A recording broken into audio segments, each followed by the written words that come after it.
Well, good morning, everybody.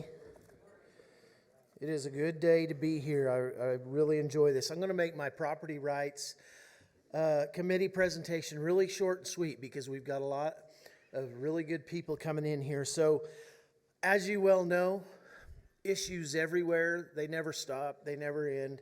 And there's a lot of big deals. So, some of the big issues that we're working on are the 2023 BLM rule change, the foreign land acquisition and ownership. As you well know, that's happening all over the country. Oklahoma seems to be the first state to enact law against foreign ownership and acquisition of land, which is good. We're working closely with an organization, Southwest Colorado Cattle Growers, Southern Colorado Livestock, about the wolf introduction into Colorado. We are going to form a little partnership maybe with an organization there that was recently enacted. We've got the federal designation of national parks, more and more of that coming on.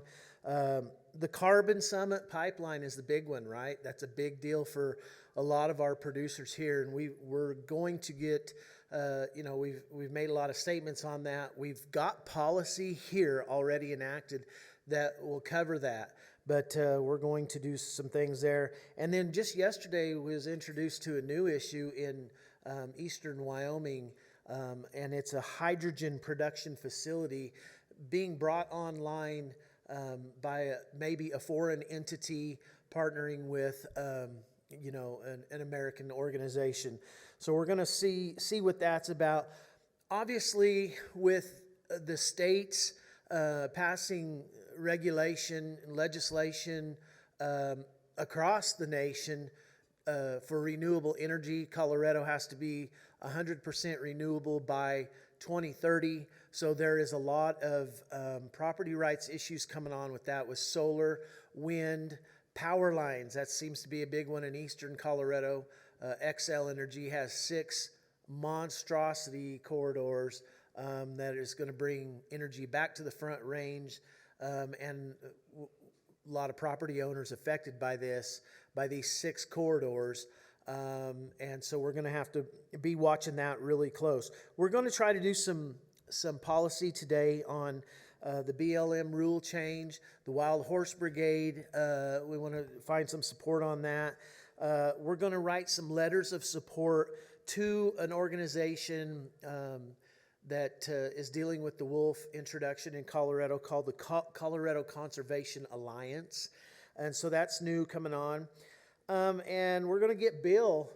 I'm going to force Bill or somebody to help Bill. We're going to do some articles just in support of the eminent domain of private companies, which would have to do with this Carbon Summit pipeline coming on. And then Senator Rounds has written a letter, resolution concerning foreign land ownership, but it's a little bit vague in that that office only really touched on foreign adversaries. So that's a little bit discombobulated in my mind. We need to know what foreign adversaries really are and who that affects.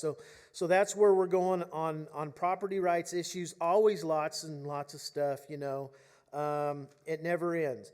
So many of you, I don't know if you know, I'm rolling off the board of directors here, and we're going to get somebody else from Texas to take that on, and I'm excited. But I wanted to take a minute to thank everybody.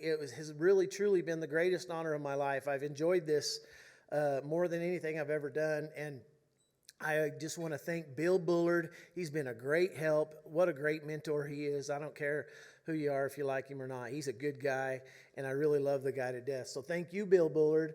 Our staff, you guys have a staff of 4 people that do more than most organizations could ever do. Candace and Carrie and Karina and Jaden. Oh man, I appreciate you guys so much.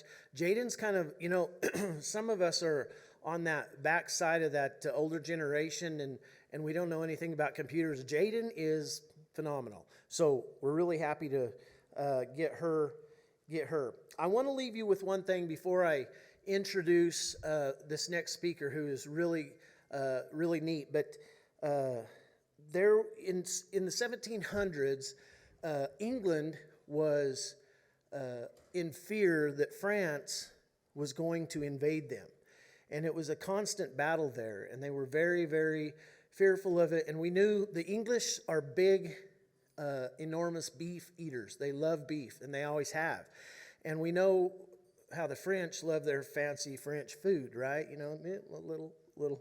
So with that being said, over the fear of being invaded, England being invaded by France, a gentleman by the name of Theodosius Saurus wrote this song, and I won't go. I'm not a singer, so I'm not going to bother you with that. But he wrote this song, and there's a stanza in that song called "Song of the Day," and I want to share with you this stanza because it really brings forth the importance of the connection between beef and liberty. And if you'll notice, we've used that here at convention. And it goes like this. Their people slaves of power and pride. Fat beef and freedom are denied. What realm, what state can happy be when wanting beef and liberty? The French were not able to eat beef. They were a weak nation, and therefore they could not invade England. And so I submit to you guys today, where we see our nation heading, where there is beef, there is liberty. Where there is beef, there is freedom. And it all ties back to property rights, right? Because we have to have land ownership to produce beef. And so I wanted to leave you with that as I roll off the board.